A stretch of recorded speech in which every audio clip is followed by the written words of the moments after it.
Minsan lamang sa tao ang mamatay at ang pagkatapos nito ay ang paghuhukom. At may dalawang lugar na pupuntahan ng ating kaluluwa. Yan po ay lugar ng langit at lugar ng impyerno. At ang nais ng Diyos na ang lahat ng mga tao ay makapasok sa kaharian ng langit, mga minamahal. Ayaw ng Diyos na bawat isa sa ating mapahamak sa lugar ng impyerno, mga minamahal.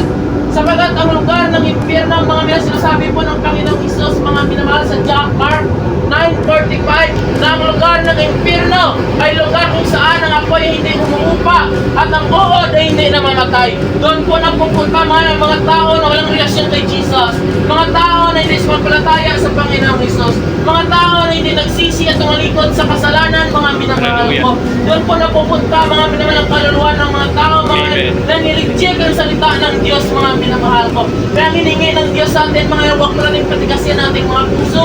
Papasukin natin, mga minamahal, ang Panginoong Isus sa ating puso, mga minamahal. Pagarihin natin si Jesus, mga minamahal. Ang gusto ng Panginoon at tayo po ay magpakumbaba, aminin natin ating mga kasalanan, pagtalikuran natin ating kasalanan namin.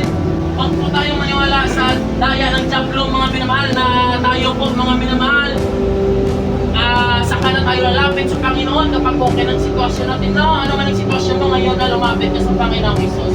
Lumapit ka, ano man kabigat ang pinagdaraanan mo, gano'n mo kalaki problema mo, hindi solusyon ang pagpakamatay, hindi solusyon ang mga bisyo, hindi solusyon, mga minamahal, ang mga samantalang kaligayahan sa mundong ito. Only Jesus ang solusyon, mga minamahal. Amen? Kapag isuko natin sa Panginoong Isus ang ating buhay, mga minamahal, kapag totoo magpakumbaba tayo, papasukin natin si Jesus, sumampalataya tayo sa Kanya, mga minamahal, babaguhin niyang buhay natin.